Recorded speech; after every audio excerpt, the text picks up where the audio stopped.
So I thought I'd talk a little bit to the camera again, but I have no idea what I'm going to talk about. Cameras, maybe. Cameras and lenses are just getting cheaper and cheaper. It's getting ridiculous. Like DZO Film, Blazer, all these anamorphic companies. I mean, look, there's still the higher priced anamorphics and lenses you can buy, but it's getting cheaper and cheaper as time goes on. You know, DZO Film just released their new Arcana 1.5x anamorphics for $1,000 a lens. Crazy. When Arri Master Anamorphics, and again these are Master Anamorphics, are $56,000. I think they were, or $28,000 US. I'm pretty sure I saw it. Maybe it was 56,000 Australian, but $28,000 per lens, and there's 6 lenses to get in the set, or 8 lenses to get in the set. It's not cheap. Not that you need lots of lenses anyway. Like, this is the 55mm, and at the end of the day, like, unless you want to shoot from a distance and get that the flatness, you can always just get a 55mm and come in closer. Yeah, you're going to get more I guess distortion, or it's going to look more 3D. It's not going to be as flat, but you don't need, like, I've got in the Cato 2x anamorphics, you can get the 40mm, 55mm, 85mm, and 125mm. I didn't get the 40mm because of the rear protruding element, and it doesn't work for my speed booster that I got, the Velascura 1 speed booster, which makes it turns the Super 35 sensor into a VistaVision type sensor with its 0.7x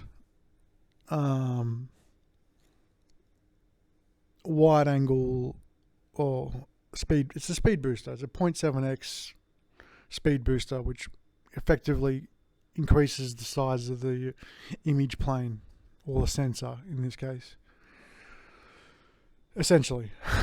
So I didn't get the 40mm for that retruding factor.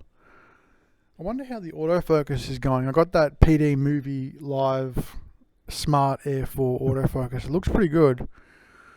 Even for this setup here, it's not searching. It seems to be pretty locked on me. From the tests that I've been doing so far, it seems to be pretty focused on all the actors that I've been putting into the scene. So, like, I'm very happy with the way it looks, and probably won't need a focus puller. Look, obviously a focus puller is better, but sometimes a focus puller is not better because he's not that good, or she's not that good, and they humans make mistakes, and you can misjudge distances, and you think it's 5 feet, but it's really 6 feet, and that subtle difference, that AI thing there, that LiDAR says, doesn't make those mistakes. I mean, look, the LiDAR can make a mistake in that it doesn't know what to focus on, but most of the time, like right now, it seems to be pretty good. It knows to focus on me.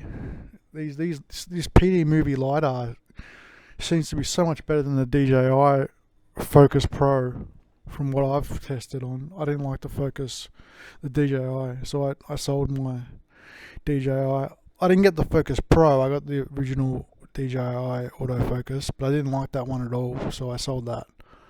But apparently the new version is much better, but I'm happy with this PD Movie. It seems to be pretty good, and got 2 batteries, lasts for a while. Because the Catos have all identical lens profiles on the lenses, in that the same position on the lens at 2 feet is the same for all lenses, same as 5 feet, 10 feet, 30 feet, 60 feet. So it's good that you got 5 lens profiles on the PD Movie LiDAR autofocus, but I don't even need to change it. Like, it's just the same for all the lenses because it's uniform across all the optics. So I just leave it on whatever, it doesn't matter. And it seems to work pretty well. But yeah, so I am going to study engineering because film industry is shit. No, it's not shit, but I want to make a 15 perf camera, and because IMAX charges $22,000 for a 1970s IMAX camera. 1970s camera, $22,000 per week just for the camera body itself. No lenses, no film, no processing. That is ridiculous. I mean, yeah, if you hire it for a week, they reckon they offer you a 25% discount on that price. But still, man, $22,000 a week. Whew, that's a lot of money for a film camera, for a 15 perf film camera, by the way, from the 1970s, not state of the art, brand new IMAX. So who knows what they charge for their brand new IMAX camera? That Keeley thing that Christopher Nolan used for the Odyssey. So yeah, it's not going to be easy making this 15 perf IMAX 65mm camera, but I've got to try and do it, even if I fail. I'm basically replicating the Holcher 123. So if someone wants to beat me to it and make it for me, please do that. I'll buy it off you, but don't make it too expensive. I'm not going to make this expensive. It's not going to be fucking dirt cheap. It's not going to be expensive though.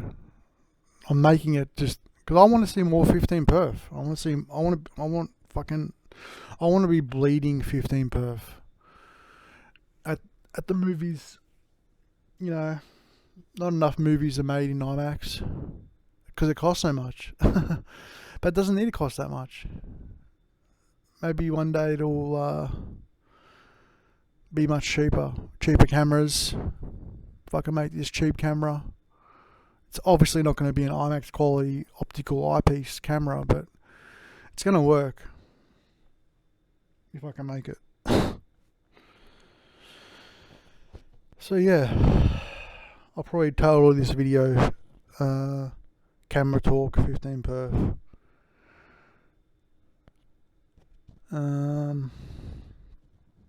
But yeah, I mean, look, I'm happy with this red Komodo and these Blazer Catos 2x anamorphics, so maybe I should just shoot on that and shut up and not even go to uni and study engineering and make this film camera, because it's going to cost a shitload to shoot on it anyway, but no one wants to make a digital IMAX camera. I don't know, maybe I'm just like, look at this image, it's fucking awesome. It's ridiculous. How good is the quality? But there's always a tiny bit better for significant increase in cost. That's the only problem. It's like a Rolex, right? Like I can buy these my watches that are $35. They're plastic, but the increase in quality, that it's like a $35 watch. That's like a G-Shock. If you buy a G-Shock, it's slightly more expensive. Same quality, maybe slightly better quality. But the jump from a G-Shock to a Rolex or whatever, like, obviously a Rolex is a much better high quality watch, but the increasing price you're paying for a $16,000 Rolex, or however much they cost, I'm sure they're not cheap. The increase in quality doesn't equate to the price you're paying.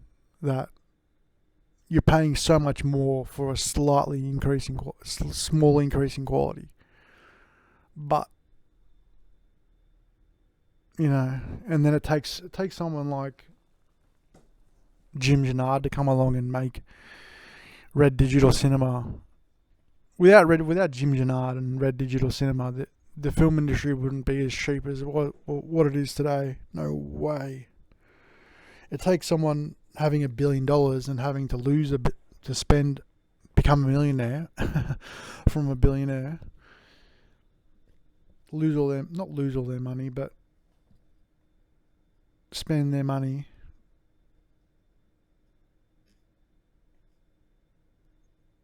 You know, nothing creates nothing, and there's no if it wasn't for Red Digital Cinema,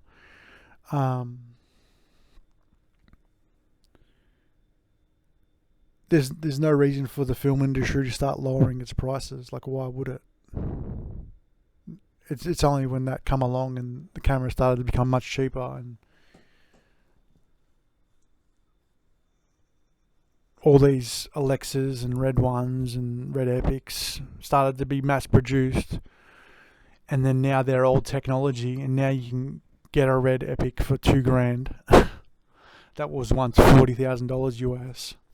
$2,000 Australian was once $40,000 US just for the body.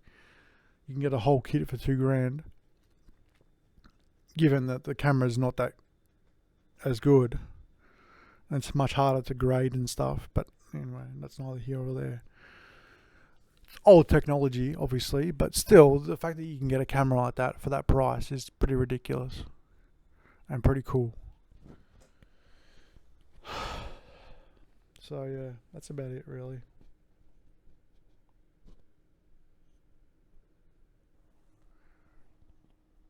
I got an obsession with big sensors and big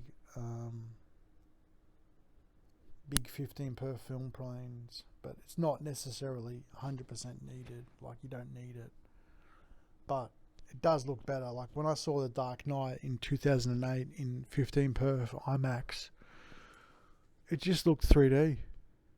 It was like beyond 3D. It was better than 3D. 3D is dull compared to this.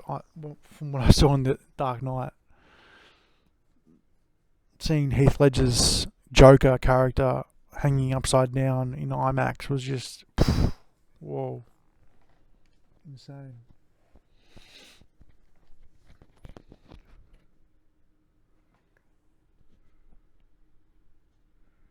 So yeah, see if I can do this film camera.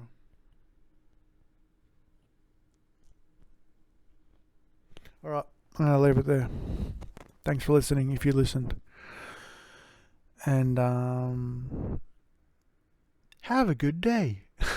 Bye bye.